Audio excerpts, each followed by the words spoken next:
ವಿದುರಾಶ್ವಥ ಹತ್ಯಾಕಾಂಡದ 88ನೇ ವರ್ಷಾಚರಣೆ ಅಂಗವಾಗಿ ವೀರ ಸ್ಮಾರಕಕ್ಕೆ ಜಿಲ್ಲಾಧಿಕಾರಿ ಪ್ರಭು, ತಹಶೀಲ್ದಾರ್ ಅರವಿಂದ್, ಡಾಕ್ಟರ್ ಎನ್ಎಚ್ ಶಿವಶಂಕರ ರೆಡ್ಡಿ ತೆರಳಿ ಹುತಾತ್ಮರಿಗೆ ಪುಷ್ಪನಮನ ಸಲ್ಲಿಸಲಾಯಿತು. ವಿದುರಾಶ್ವಥದಲ್ಲಿ 1938ರ ಏಪ್ರಿಲ್ 25ರಂದು ಬ್ರಿಟಿಷ್ ಆಳ್ವಿಕೆಗೆ ವಿರೋಧವಾಗಿ ಧ್ವಜಾರೋಹಣಕ್ಕೆ ಮುಂದಾಗಿದ್ದ ಸ್ವಾತಂತ್ರ್ಯ ಹೋರಾಟಗಾರರ ಮೇಲೆ ಅಂದಿನ ಬ್ರಿಟಿಷರು ಗುಂಡಿನ ದಾಳಿ ನಡೆಸಿದರು. ಈ ದಾಳಿಯಲ್ಲಿ ಅನೇಕ ಮಂದಿ ಹೋರಾಟಗಾರರು ಹುತಾತ್ಮರಾಗಿದ್ದರು. ಈ ಘಟನೆ ಕರ್ನಾಟಕದ ಜಲಿಯನ್ ವಾಲಾ ಬಾಗ್ ಎಂದು ಪ್ರಸಿದ್ಧವಾಗಿದ್ದು, ಪ್ರತಿ ವರ್ಷ ಏಪ್ರಿಲ್ 25ರಂದು ಅದನ್ನು ಸ್ಮರಿಸಲಾಗುತ್ತೆ. ನಮನ ಸಲ್ಲಿಸಿದ ಬಳಿಕ ಮಾತನಾಡಿದ ಎಚ್ಎನ್ ಪ್ರಾಧಿಕಾರದ ಅಧ್ಯಕ್ಷ ಎನ್ಎಚ್ ಶಿವಶಂಕರ ರೆಡ್ಡಿ, ವಿದುರಾಶ್ವಥದ ಹೋರಾಟದ ಇತಿಹಾಸವು ಇಂದಿನ ಯುವ ಪೀಳಿಗೆಗೆ ಪ್ರೇರಣೆಯಾಗಿದೆ ಎಂದು ಹೇಳಿದರು. ಬ್ರಿಟಿಷರ ವಿರುದ್ಧದ ಈ ಬಲಿದಾನ ಸ್ವಾತಂತ್ರ್ಯ ಹೋರಾಟದ ತೀವ್ರತೆಯನ್ನು ನೆನಪಿಸುವ ಮಹತ್ವದ ಅಧ್ಯಾಯವಾಗಿದೆ.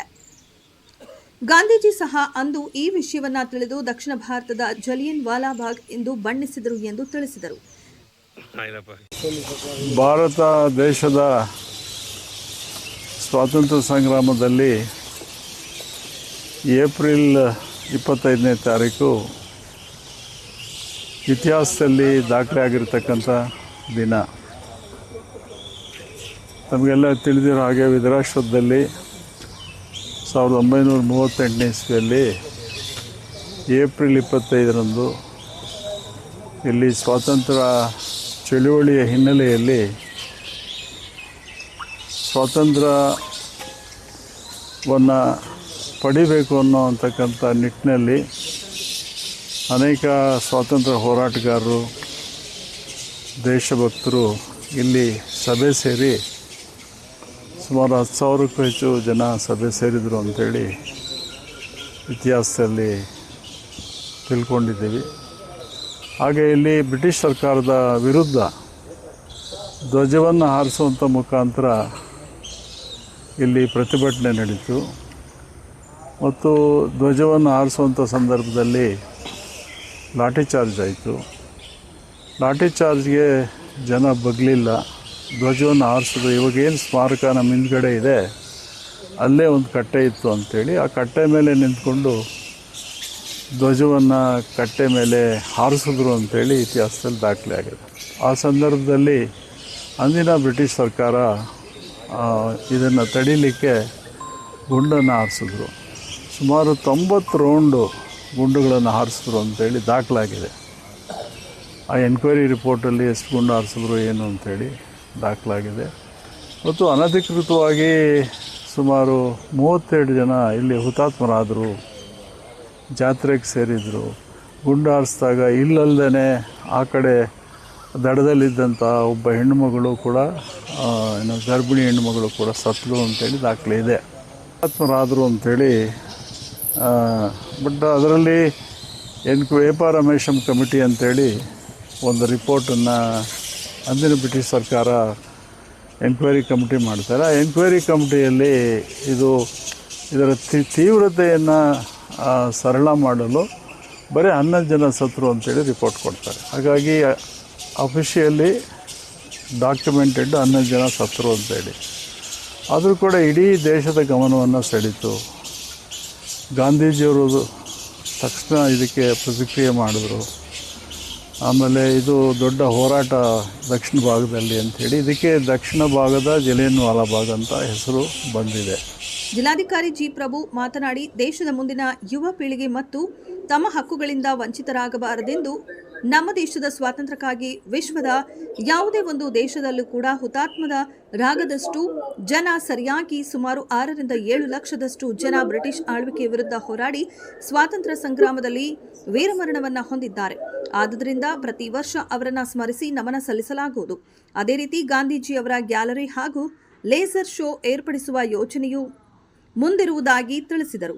ಈ ಕಾರ್ಯಕ್ರಮಕ್ಕೆ ದೇವಾಲಯದ ಕಾರ್ಯನಿರ್ವಹಣಾಧಿಕಾರಿ ಮರಿರಾಜು ಹಾಗೂ ವೀರಸೌಧ ಉಸ್ತುವಾರಿ ಕಲಾವಿದ ರಾಮಕೃಷ್ಣ ಮತ್ತಿತರರು ಹಾಜರಿದ್ದರು. ಇವತ್ತು ಈ ಸ್ಥಳದಲ್ಲಿ ಪ್ರತಿ ವರ್ಷ 25ನೇ ತಾರೀಕು ಏಪ್ರಿಲ್ ತಿಂಗಳು ಏನು ಇಲ್ಲಿ ಹುತಾತ್ಮರಾದಂಥ ದಕ್ಷಿಣ ಭಾರತದ ಜಲಿಯನ್ ವಾಲಾ ಬಾಗ್ ಅಂತೇಳಿ ಬ್ರಿಟಿಷರ ಪ್ರಹಾರಕ್ಕೆ ತಮ್ಮ ದೇಹವನ್ನು ಅರ್ಪಣೆ ಮಾಡಿದಂಥ ಹುತಾತ್ಮರನ್ನು ಸ್ಮರಿಸ್ಕೊಳ್ಳುವಂಥ ದಿನ. ಈ ಒಂದು ಕ್ಷೇತ್ರ ಆ ಹುತಾತ್ಮರ ಆತ್ಮಕ್ಕೆ ಶಾಂತಿ ಸಿಗಬೇಕು ಅಂತಂದರೆ ಅವರ ಅಪೇಕ್ಷೆ ಅವತ್ತೇನಿತ್ತು ಆ ಅಪೇಕ್ಷೆಯನ್ನು ನಾವು ಸಾಕಾರಗೊಳಿಸಬೇಕು.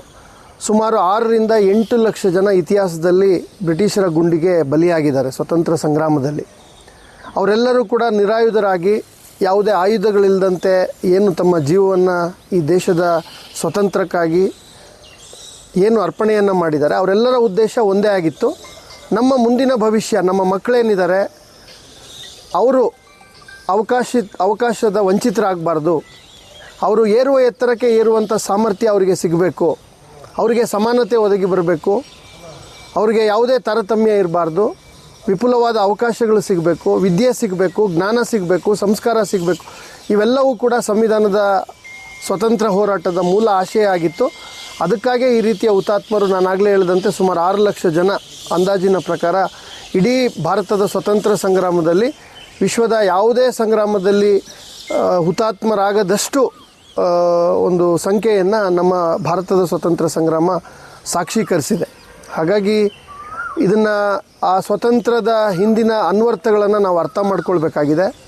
ಇರುವಂಥ ಎಲ್ಲ ಜನರಿಗೆ ಸಾರ್ವಜನಿಕ ಸೇವೆಗಳನ್ನು ಕೊಡೋದಿರಲಿ, ಅವ್ರಿಗೆ ಅವಕಾಶಗಳನ್ನು ಕಲ್ಪಿಸೋದಿರಲಿ, ಅವರಿಗೆ ಮುಕ್ತವಾದ ಜೀವನದ ಅವರ ಹಕ್ಕುಗಳನ್ನು ಅವರಿಗೆ ಕೊಡುವಂಥದ್ದಿರಲಿ, ಸಮಾನತೆಯನ್ನು ತರುವಂಥದ್ದಿರಲಿ, ಆರ್ಥಿಕತೆಯನ್ನು ವೃದ್ಧಿಗೊಳಿಸುವಲ್ಲಿ ನಾವೆಲ್ಲ ಪರಿಶ್ರಮ ಪಡೋದಿರಲಿ, ಈ ರೀತಿ ಅನೇಕ ಆಯಾಮಗಳಲ್ಲಿ ಸ್ವತಂತ್ರದ ನಂತರ ಒಂದು ದೇಶವಾಗಿ ಆಡಳಿತದ ಭಾಗವಾಗಿ ಎಲ್ಲ ಜನಸಾಮಾನ್ಯರಿಗೆ ಸೇವೆ ಮಾಡುವಂಥ ಒಂದು ಅವಕಾಶ ಎಲ್ಲರಿಗೂ ಇದೆ. ಅದನ್ನು ಇನ್ನೂ ಗಟ್ಟಿಗೊಳಿಸಬೇಕಾಗಿದೆ ಅನ್ನೋದನ್ನು ಈ ಕ್ಷೇತ್ರ ಜಾಗೃತಿಗೊಳಿಸುತ್ತೆ. ಹುತಾತ್ಮರ ನೈಜವಾದಂಥ ಅವರ ಅಭಿಲಾಷೆ ಏನಿತ್ತು, ಈ ದೇಶವನ್ನು ಹೇಗೆ ಅವರು, ಈ ದೇಶದ ಬೆಳವಣಿಗೆಯನ್ನು ಅವ್ರು ಹೇಗೆ ಕನಸಾಗಿ ಕಂಡರು, ಅದನ್ನು ಸಾಕಾರಗೊಳಿಸಬೇಕಾದಂಥ ನೈಜವಾದ ಪ್ರಯತ್ನ ನಾವೆಲ್ಲ ಇನ್ನೂ ಜೊತೆಗೂಡಿ ಮಾಡಬೇಕಾಗಿದೆ.